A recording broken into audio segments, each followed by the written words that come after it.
Good afternoon, parents, teachers, and friends. Welcome. My name is Jamie Richards, and I am doing my presentation for you on the value of play in child development. Alright?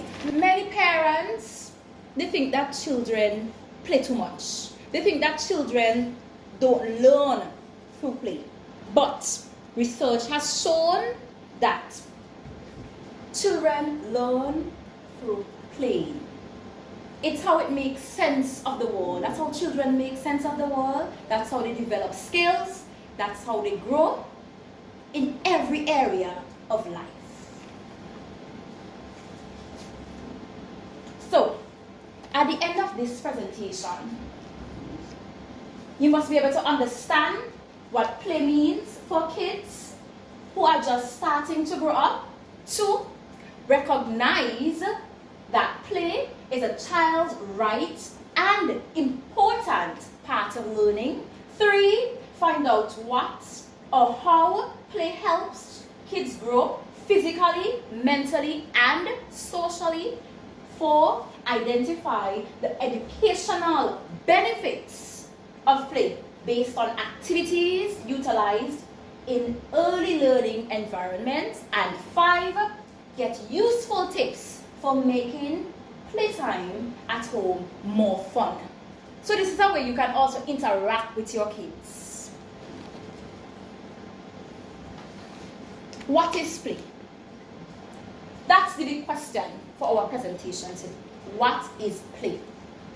It says here, play is something that kids do on their own for fun and for a reason, because they are curious and they have a wide imagination.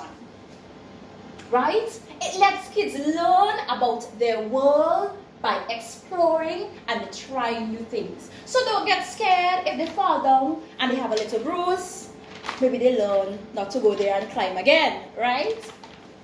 Children learn physical, mental, and social, emotional skills through play that will help them learn for the rest of their lives. Article 31, that has the child rights. This is in the UN Convention rights, right? It says that every child has the right to play, rest, and relax. This acknowledges play as an essential human right and a vital educational requirement. Why play matters? Why play matters? In this part of the slide, you're seeing students engage in playing. Through this playing, you can see that they can learn different numbers. They can learn directions, whether to go forward or if to go backward. Right? Play, it builds a foundation for lifelong learning. It encourages independence and curiosity. It also develops social and emotional skills. So, these are a few of the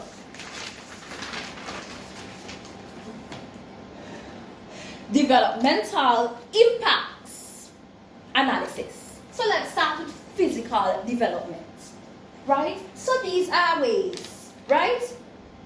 Active play like running, jumping, or climbing develops balance, muscle strength. So we have here motor skills. That's the first one here, motor skills, right? So play improves muscle strength and control, right? It helps with their motor skills.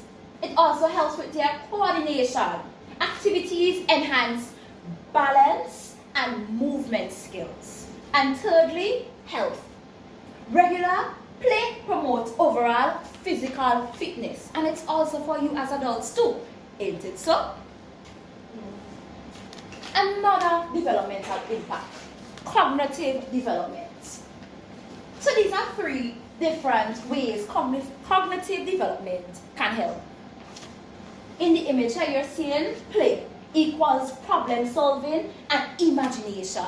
They can play little games like puzzles and they're trying to figure out, how can I get this to go together? Yes, it is making them frustrated, but they are learning, right? Also, it supports language, numeracy, and creativity. Thirdly, it builds executive function. Alright? Another development is socio-emotional development. 1. It develops empathy and cooperation. 2. It teaches emotional control. 3. It builds confidence and self-esteem. You want your child to be positive. You want them to be confident by saying, I can do this. So you can push them out there for the bigger world. So these are some activities that can assist your child with the 3 different developmental ways to play, right? So cognitive play. So this is a science activity, right? Kids can mix colors, water, and sand, right? It encourages curiosity and trying new things. When you mix your colors together, you know, you might get blue if you mix 2 colors together. You're mixing pink and white together, you might get purple, you know. They might be curious, how would that turn to a different color? Physical play. This is the activity for physical play. Obstacle course adventure, like jumping, crawling, balance. It enhances growth motor skills. And thirdly, socio-emotional play. This is the activity that I have here, right? Tips for engaging in nature, right? Family role play corner. So you can do this now as a family. So not only at school children will learn through play, but you can implement these things at home. So children can act out home or community scenes that builds empathy and cooperation, right? Addressing parents' concern, right? So play looks messy. We can all agree that play sometimes looks messy, because then you see your children come home and why your skin so dirty? You feel so upset or enraged because their uniform, they look dirty. But play looks messy, but it means something, right? You learn by doing. Children learn through play. Always remember that. So that's a theme for our meeting today. Children learn through play, right? Teachers help kids play in ways that help them learn, right? To conclude, play is the basis for learning and growth. Safeguard the child's right to have fun. Encourage play at home and at school. Right? Thank you. Right. Yes. Any questions, parents? Any questions?